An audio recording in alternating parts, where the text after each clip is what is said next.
name is Rosanna Hu, and I was born in Taiwan, went to school in America, and now live in Shanghai. I founded 2 companies in Shanghai, one called Design Republic, and the other one is Narian Hu Design and Research Office.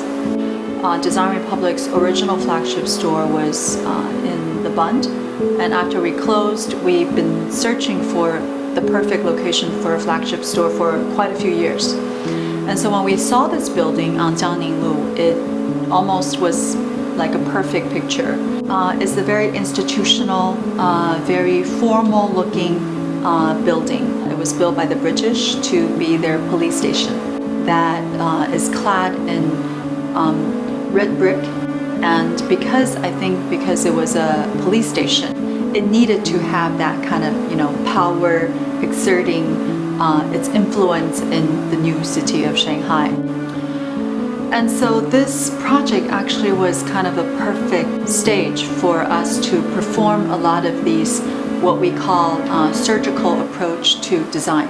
We repointed the brick, we cleaned the brick, and just made it back to as much as possible the way it was before. We actually cut away some of the floors to create double height spaces.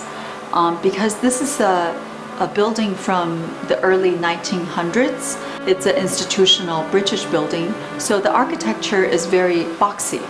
So if you don't actually do some of these openings, the spaces would be very regular and probably very boring. One of the biggest challenges in working on this building as an architect, as a designer, is the attitude in which you take to look at history, to view the building as a relic of history. And so in the design process, of course, we have our vision of how we want to design this building. But during the construction process, design is still going on, because when we go into the building during demolition, for example, we will see a wall that is being torn down, maybe halfway torn down, and we realize it has really interesting traces of the past. We wanted to keep some of these traces. So sometimes it's a wall, other times it's a plaque on an old door. Very often, I think in most projects, people will just rip them out and throw them away. One of them is the 3rd floor event space. After we peel over the ceiling, we actually see this beautiful truss structure. It's solid wood and just wood structures that you definitely would not see today in modern architecture. On the other half of the 3rd floor, there is what we call the DR home. It's an actual space that you can use. A lot of customers come into the store, they don't know how to actually use these products in their home, so they can go upstairs and see how it's being used. We actually have a lot of antiques or old furniture mixed with new things, and one of the most interesting spaces is the closet and bathroom combined strip. Before you enter the bedroom, you actually come upon this area.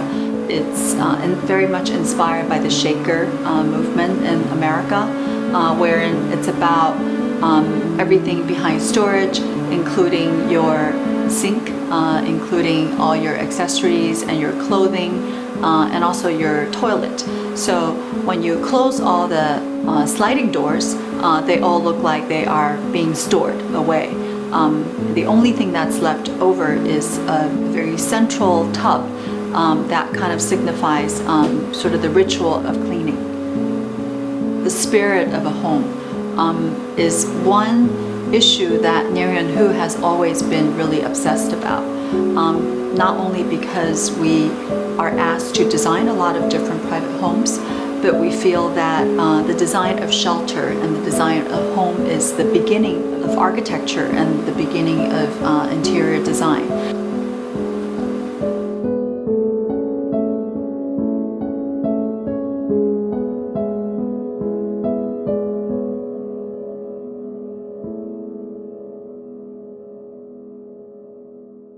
扫描二维码加微信，第一时间收看所有节目。